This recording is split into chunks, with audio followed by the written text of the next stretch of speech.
ಮಂತ್ರಾಲಯ ಪ್ರಭುಗಳ ಆಕೃತಿಗಳಲ್ಲಿ ನಮಗೋಸ್ಕರ ಅಂತಲೇ ಅವರದ್ದೇ ಮತ್ತೊಂದು ಸಾಕ್ಷಾತ್ ಆಕೃತಿ. ಇಷ್ಟೇ ಅದು ವಿದ್ವತ್ ಪರಿಜ್ಞೇಯ ಮಹಾವಿಶೇಷ. ಬರೀ ವಿಶೇಷ ಅಲ್ಲ, ಮಹಾವಿಶೇಷವನ್ನು ಕಾಣಬೇಕಾಗಿದ್ದರೆ ನಮ್ಮಲ್ಲಿ ಎಷ್ಟು ವಿದ್ವತ್ತು ಬೆಳೀತಾ ಹೋಗುತ್ತೆ ಅಷ್ಟಷ್ಟು ಅಲ್ಲಿರುವ ಮಹತ್ವವನ್ನು, ಮಹಾವಿಶೇಷವನ್ನು ಕಾಣಬಹುದು. ಅದು ಏನೂ ಗೊತ್ತಿಲ್ಲದೆ ಇದ್ದವರಿಗೂ ಅನುಗ್ರಹ ಮಾಡೋದು ಅವರ ಮಹೋನ್ನತ್ಯ. ಅಂಥ ಮಹಾನುಭಾವರು ಎಲ್ಲಿ ತನಕ ಇವತ್ತಿಗೂ ಎಷ್ಟೋ ಜನ ಬೇರೆ ಮತೀಯರೂ ಕೂಡ ಬೇರೆ ಬೇರೆ ಶಾಸ್ತ್ರಗಳ ಪಾಠ ಹೇಳಬೇಕಾದ್ರೆ, ನ್ಯಾಯಶಾಸ್ತ್ರನೋ ಮೀಮಾಂಸಾನೋ ಪಾಠ ಹೇಳಬೇಕಾದರೆ ಪೂಜ್ಯಾಯ ರಾಘವೇಂದ್ರಾಯ ಹೇಳದೆ ಪಾಠ ಹೇಳೋಲ್ಲ. ನಮ್ಮಲ್ಲ ಪದ್ಧತಿ ಇಲ್ಲ, ಇವತ್ತಿಗೂ ಬೇರೆಯವರಲ್ಲಿದೆ. ಅದು ಇವತ್ತೆಲ್ಲ ಮಾಧ್ಯಮ ಬಂದಿರೋದರಿಂದ ಇನ್ನೂ ಚೆನ್ನಾಗಿ ಗೊತ್ತಾಗುತ್ತೆ. ಯೂಟ್ಯೂಬ್ಗಳಲ್ಲಿ ನೋಡಿ ನೀವು, ಬೇರೆಯವರು ಪಾಠಗಳನ್ನು ಮಾಡಿ ಹಾಕಿದ್ದಾರಲ್ಲ, ಅವರಲ್ಲಿ ಈ ಪದ್ಯ ಹೇಳಿ, ಮೇಲ್ನೋಟಕ್ಕೆ ಸಂಬಂಧವೇ ಇಲ್ಲ, ಈ ಪದ್ಯ ಹೇಳದೆ ಪಾಠ ಹೇಳೋಲ್ಲ, ಅಷ್ಟು ಶ್ರದ್ಧೆ ತೋರಿಸ್ತಾರೆ. ಅಷ್ಟೇ ಯಾಕೆ, ಮಂತ್ರಾಲಯದಲ್ಲಿ ಸುಜೇಂದ್ರ ಸ್ವಾಮಿಗಳವರ ಕಾಲದಲ್ಲಿ ಬಹಳ ದೊಡ್ಡ ಕ್ರಾಂತಿ ಮಾಡಿದರು. ಆ ಕಾಲಕ್ಕೆ ಅಲ್ಲೊಂದು ವಿದ್ಯಾಪೀಠ ಅಂತ ಸ್ಥಾಪನೆ ಮಾಡಿ ಎಲ್ಲೆಲ್ಲಿ ದಿಗ್ಧಂತ ವಿದ್ವಾಂಸರಿದ್ದಾರೋ, ಯಾವ ಮಠದವರಾಗಿರಲಿ, ಯಾವ ಮತೀಯರಾಗಿರಲಿ, ಅದು ಯಾವುದೂ ಕೂಡ ವೈಷಮ್ಯಾದಿಗಳನ್ನು ಮಾಡದೆ ಅದ್ಭುತವಾದ ಗೌರವವನ್ನು ಕೊಡ್ತಾ ಅವರನ್ನು ಕರೆಸ್ಕೊಳ್ಬೇಕು. ಅವರಿಂದ ಇಲ್ಲಿ ಪಾಠ ತಯಾರಿ ಇವನ್ನೆಲ್ಲ ನಡೆಸಿದ್ದು ಒಂದು ತುಂಬ ಅದ್ಭುತವಾದ ಕೆಲಸ. ಆ ಕಾಲಕ್ಕೆ ಒಬ್ಬರು ಸುಬ್ರಹ್ಮಣ್ಯ ಶಾಸ್ತ್ರಿಗಳು ಅಂತ ದೊಡ್ಡ ವಿದ್ವಾಂಸರು, ಬಹಳ ತೂಕದ ವಿದ್ವಾಂಸರು. ಈ ಗುರುವಾರ ಬಂತು ಅಂತಂದರೆ ವಿದ್ಯಾರ್ಥಿಗಳ ಸಮೇತ ಎಲ್ಲ ವೃಂದಾವನದ ಹತ್ರ ಹೊರಟೋಗೋರು. ಈ ವಿದ್ಯಾಪೀಠ ಇರೋದು ಸ್ವಲ್ಪ ದೂರದಲ್ಲಿ. ಇವತ್ತೆ ದೊಡ್ಡ ಆರ್ಚ್ ಇದೆ, ಆ ಆರ್ಚಿನ ಎಡಗಡೆ ಭಾಗಕ್ಕೆ ಗುರುಸಾರ್ವಭೌಮ ವಿದ್ಯಾಪೀಠ ಅಂತ ಕಾಣುತ್ತೆ. ಅಲ್ಲಿಗೂ ಇಲ್ಲಿಗೂ ಸ್ವಲ್ಪ ಅಂತರ ಇದೆ. ಸುಮ್ಮನೆ ವಿದ್ಯಾರ್ಥಿಗಳು ಯಾವಾಗಂದ್ರೆ ಅವಾಗೆಲ್ಲ ವೃಂದಾವನದ ಹತ್ರ ಬರೋ ಹಾಗಿಲ್ಲ, ಒಳ್ಳೆ ನಿರ್ಬಂಧ ಇದೆ. ಅಂಥದ್ದು ಗುರುವಾರ ಬಂತು ಅಂತಂದರೆ ಎಲ್ಲ ಇಲ್ಲಿ ಬಂದ್ಬಿಡೋರಂತೆ. ಯಾರೂ ಇಲ್ಲ ಅಲ್ಲಿ ವಿದ್ಯಾಪೀಠದಲ್ಲಿ, ಶಾಸ್ತ್ರಿಗಳು ಮಾತ್ರ ಅಲ್ಲೇ ಇರೋರಂತೆ. ನಾವ್ಯಾಕೆ ಅಲ್ಲಿಗೆ ಹೋಗಬೇಕು ಅಂತ. ಯಾರೋ ಸ್ವಾಮಿಗಳಿದ್ದರಂತೆ ದೊಡ್ಡವರು, ಅವ್ರು ಹೋದ ಮೇಲೆ ಅವ್ರನ್ನ ಒಂದು ಕಡೆ ಹೂತಾಕಿರೋ ಸ್ಥಳ ಅದು, ನಾವ್ಯಾಕೆ ಹೋಗಬೇಕು ಅಂತ. ಎಷ್ಟೋ ಕಾಲ ಹೀಗೆ ನಡೆದಿದೆ. ಕಡೆಗೆ ಆ ಕಾಲಕ್ಕೆ ಯಾರು ವಿದ್ಯಾರ್ಥಿಗಳಿಲ್ಲದೆ ಇದ್ದರೆ ಏನು ಮಾಡಬೇಕು? ವಿದ್ವಾಂಸರಾಗೆಲ್ಲ ಸುಮ್ಮನೆ ಕಾಲ ಕಳೆಯೋಲ್ಲ. ಅದು ವ್ಯಸನನೋ ಕಲಹನೋ ಇವೆಲ್ಲ ಮೂರ್ಖರು. ಅದನ್ನು ವಿದ್ವಾಂಸರಾದರೆ ಯಾವಾಗಲೂ ಶಾಸ್ತ್ರ ವಿಚಾರ ಅವಲೋಕನ ಏನಾರು ಒಂದು ಹೊಸದನ್ನು ಪಡ್ಕೊಳ್ತಾ ಇರ್ತಾರೆ. ಗ್ರಂಥಾಲಯಕ್ಕೆ ಹೋಗಿ ಕೂತಿರೋರಂತೆ. ಒಂದು ವಿಚಿತ್ರ ದಿವಸ ಇವರೆಲ್ಲ ಹೋಗಿದ್ದಾರೆ. ಅದು ಏನು ಕಂಡ್ರೋ ಗ್ರಂಥಾಲಯದಲ್ಲಿ ಗೊತ್ತಿಲ್ಲ, ಓಡೋಡ್ಕೊಂಡು ಬಂದರಂತೆ. ಇಲ್ಲ, ರಾಯರ ವೃಂದಾವನ ಎಲ್ಲಿದೆ? ಅವತ್ತಿನಿಂದ ವಿಚಿತ್ರ ನಡೆದಿದೆ. ಅದು ಏನು ಹೆಚ್ಚು ಗೊತ್ತೋ ಗೊತ್ತಿಲ್ವೋ, ಸುಮ್ಮನೆ ಗಾಣದೆತ್ತು ತಿರುಗದ ಹಾಗೆ, ಮೂಕ ಎತ್ತು ತಿರುಗತ್ತಲ್ಲ ಗಾಣ ಅಂತ, ಹಿಂದೆ ಎಣ್ಣೆ ತೆಗಿಬೇಕಾದ್ರೆ ಅದನ್ನು ತಿರುಗಿಸೋರು ಒರಳಿಗೆ ಹಾಕಿ, ಕಲ್ಲಿನ ದೊಡ್ಡ ಒರಳು. ಆ ಥರ ಆ ವೃಂದಾವನಕ್ಕೆ ಸುಮ್ಮನೆ ಗಿರಿಗಿಟ್ಲೆ ಹಾಕ್ತಾ ಇರೋರಂತೆ. ಅದು ಯಾವ ಗ್ರಂಥ ನೋಡಿದ್ರು ಏನೂ ಗೊತ್ತಾಗಿಲ್ಲ. ಕಾಲಾಂತರದಲ್ಲಿ ಅವರನ್ನು ಕೇಳಿದಾಗ ಅವರು ಹೇಳಿದ ಮಾತು, ಇವರಿಗೆಲ್ಲ ಮೀಮಾಂಸಾ ನ್ಯಾಯ ಇಲ್ಲ, ಏನು ಗೊತ್ತಿದೆ, ಅವೆಲ್ಲ ನಾವು ಹೇಳ್ಕೊಡ್ಬೇಕಷ್ಟೇ ಅನ್ನುವ ಅಹಂಕಾರ ನಮಗಿತ್ತು. ಆದರೆ ರಾಯರ ಈ ಕೃತಿಯನ್ನು ನೋಡಿದ ಮೇಲೆ ಅಹಂಕಾರ ಎಲ್ಲ ಹೋಯಿತು. ಯಾವುದದು? ಭಾಟ್ಟ ಸಂಗ್ರಹ ಅಂತ ಉಲ್ಲೇಖ ಮಾಡಿದ್ದರಂತೆ.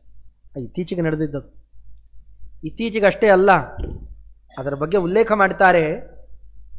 ವಾದೀಂದ್ರ ಸ್ವಾಮಿಗಳವರು ಅವ್ರ ಬಾಯಲ್ಲಿ ಕೇಳಬೇಕು. ಮಂತ್ರಿಶ್ರೀ ನೀಲಕಂಠಾಭಿಧಮಖಿಮಣಿನ ಭಟ್ಟತಂತ್ರಾನುಬಂಧೆ ಗ್ರಂಥೇ ತಾವದ್ವಿತೀಯೇ ಕರ್ಣಿಗುಣವಿದಾರೋಪಿತೇಭ್ಯರ್ಹಣಾಯ ಕೀರ್ತಿಸ್ತೆ ರಾಘವೇಂದ್ರ ವ್ರತಿ ಸುಮತಿಮಣೆ ನೂನಂ ಅನ್ಯೂನ ವೇಗ ದಿಂಗ್ನಾಘಾನಾರು ರುಕ್ಷು ಸ್ವಯಮಪಿ ಸಹಸಾ ಧಾವದಷ್ಟೌ ದಿಗಂತಾನ್. ಆ ಕಾಲಕ್ಕೆ ಮಂತ್ರಿಗಳಾಗಿದ್ದಂತಹ ನೀಲಕಂಠ ದೀಕ್ಷಿತರು ಅಥವಾ ನೀಲಕಂಠ ಶಾಸ್ತ್ರಿಗಳು ಅಂತ ದೊಡ್ಡ ವಿದ್ವಾಂಸರು, ಅದರಲ್ಲೂ ಪೂರ್ವತಂತ್ರ, ಪೂರ್ವಮೀಮಾಂಸಾ ಜೈಮಿನೀಯ ತಂತ್ರದಲ್ಲಿ ಅತ್ಯಂತ ನಿಪುಣರಾಗಿದ್ದವರು. ಸ್ವಲ್ಪ ಏನೋ ಮಾತಾಡ್ತಾ ಆಡ್ತಾ ಸ್ವಲ್ಪ ನಿಮ್ಮಲ್ಲಿ ಮೀಮಾಂಸಾ ಶಾಸ್ತ್ರದ ಅಧ್ಯಯನ ಕಮ್ಮಿ ಅಲ್ವೇ ಅಂತ ಇಟ್ಟು ಅಂದಿದ್ರಂತೆ. ವಾಕ್ಯಾರ್ಥ ನಡೀತಾ ಇದೆ. ಇನ್ನು ಸಾಂದರ್ಭಿಕವಾಗಿ ಇಷ್ಟು ಮಾತಂದರು ಅಷ್ಟೇ. ಮಂತ್ರಾಲಯ ಪ್ರಭುಗಳಲ್ಲಿ ಏನು ಭಾವನೆಗಳಲ್ಲಿ ಏನು ವ್ಯತ್ಯಾಸ ಇಲ್ಲ, ಬಹಳ ತೂಕದ ವ್ಯಕ್ತಿತ್ವ.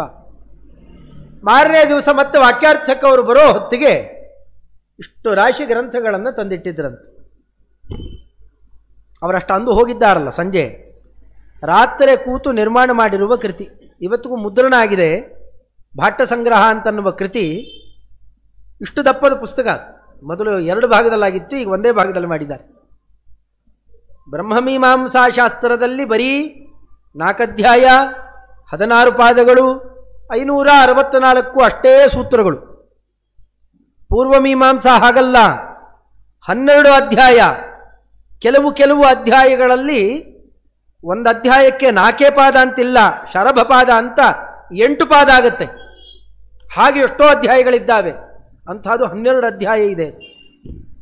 ಅಷ್ಟೂ ಅಧ್ಯಾಯಗಳಲ್ಲಿ ಬರುವಂತಹ ಅಧಿಕರಣಗಳನ್ನು ತಗೊಂಡು ಇಲ್ಲಿ ವಿಷಯ ಏನು, ಆಮೇಲೆ ಸಂಶಯ ಏನು, ಪೂರ್ವಪಕ್ಷ ಏನು, ಸಿದ್ಧಾಂತ ಏನು, ಪ್ರತ್ಯಧಿಕರಣವನ್ನು ರಚನೆ ಮಾಡಿ ಕೊಟ್ಟಿದ್ದಾರೆ ಒಂದು ರಾತ್ರಿಯಲ್ಲಿ. ಅದನ್ನು ನೋಡಿ ಆ ವೈದುಷ್ಯವನ್ನು ಕಂಡು ಅವರಲ್ಲಿದ್ದ ಆ ಮಹತ್ವ ಮತ್ತು ಮುಂದಿನ ಜನಕ್ಕೆ ಜನಾಂಗಕ್ಕಾಗತಕ್ಕಂತಹ ಉಪಕಾರ ಇವೆಲ್ಲವನ್ನ ಕಂಡು ಮಂತ್ರಿಗಳು ನೀಲಕಂಠಾವಿದ ಮಖಿಮಣಿನ ದೊಡ್ಡ ಜ್ಞಾನಿಗಳು, ಅವರು ಕೂಡ ಒಳ್ಳೆ ದೊಡ್ಡ ವಿದ್ವಾಂಸರು, ಅಂಥವರ ಆ ಕಾಲಕ್ಕೆ ಆನೆ ತರಿಸಿ ಆನೆ ಮೇಲೆ ಇಟ್ಟು ಅದನ್ನು ಮೆರವಣಿಗೆ ಮಾಡಿದ್ದರಂತೆ. ಅದನ್ನು ವಾದೀಂದ್ರ ಸ್ವಾಮಿಗಳವರಂತಾರೆ, ಅದೇ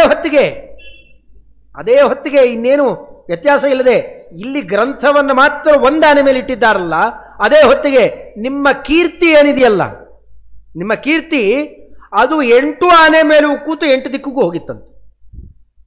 ಅಂದರೆ ಅಷ್ಟು ಹರಡಿತ್ತು ನಿಮ್ಮ ಕೀರ್ತಿ ಅಂತ. ದಿಂಗ್ನಾಗಾನ್ 6 ರುಕ್ಷು ಸ್ವಯಮಪಿ ಸಹಸಾ ಧಾವದಷ್ಟವು ದಿಗಂತಾನ್, ದಿಕ್ಕಿನ ತುದಿ ತನಕ ಮುಟ್ಟಿತ್ತು. ಅಷ್ಟು ಕೀರ್ತಿಯನ್ನ ಆ ಕಾಲಕ್ಕೆ ಸಂಪಾದನೆ ಮಾಡಿತ್ತು ಆ ಭಟ್ಟ ಸಂಗ್ರಹ ಅಂತನ್ನುವ ಅದ್ಭುತವಾದ ಕೃತಿ.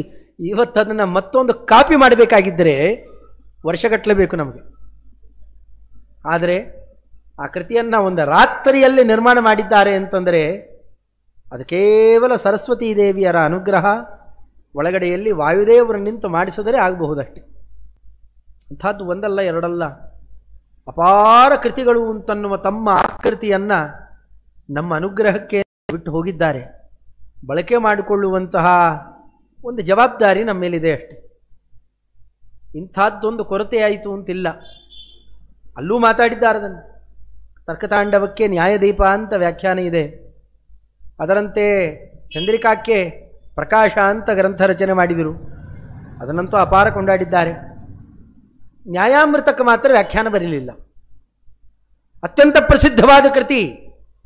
ನಮ್ಮ ಸೈದ್ಧಾಂತಿಕ ವಿಚಾರಗಳ ಆಳವನ್ನು ತಿಳಿಬೇಕು ಅಂತಂದರೆ ಟೀಕಾಕೃತ್ಪಾದರು ಆಚಾರ್ಯರು ಹೇಳದೇ ಇರುವ ಎಷ್ಟೋ ಅಂಶಗಳನ್ನು ಇಲ್ಲಿ ದಾಖಲೆ ಮಾಡಿದ್ದಾರೆ ಚಂದ್ರಿಕಾಚಾರ್ಯರು. ಅದರ ಮೇಲೆ ದೊಡ್ಡ ವಾಕ್ಯಾರ್ಥ ಇದೆ. ಅನುಕ್ತ ಕಥನಾತ್ವಾಪಿ, ಅದನ್ನೇನೋ ತಿದ್ದಲಿಕ್ಕೆ ಹೋಗ್ತಾರೆ ನಮ್ಮಲ್ಲಿ. ನಾನು ಅನುಕ್ತ ಕಥನ ಅಂದರೆ ಟೀಕಾಕೃತ್ಪಾದರು ಹೇಳಿಲ್ಲ, ಅದನ್ನು ಶ್ರೀಮದಾಚಾರ್ಯ ಹೇಳಿಲ್ಲ, ಅದನ್ನು ವ್ಯಾಸರಾಜರು ಹೇಳಿಬಿಡ್ತಾರಾ? ಅವ್ರು ಹೇಳದೇ ಇದ್ದದ್ದನ್ನೇ ಹೇಳೋದು ಯಾವಾಗಲೂ. ಅವರೆಲ್ಲ ಹೇಳಿಬಿಟ್ಟಿದ್ರೆ ಇವರ್ಯಾಕೆ ಹೇಳಬೇಕು ಅದನ್ನು? ವಿಜೇಂದ್ರ ಸ್ವಾಮಿಗಳವ್ರ ಬಾಯಲ್ಲಿ ಕೇಳಬೇಕದನ್ನೆಲ್ಲ. ಹೇಳದೇ ಇದ್ದಿದ್ದು ದೋಷ ಅಲ್ರಪ್ಪ, ಗೊತ್ತಿಲ್ಲ ಅಂದರೆ ದೋಷ ಅಷ್ಟೇ. ಅದು ಯಾಕೆ ಒಳ್ಳೆ ಹಾಗೆ ಹಾರಾಡ್ತೇರಿ ಅಂದರು.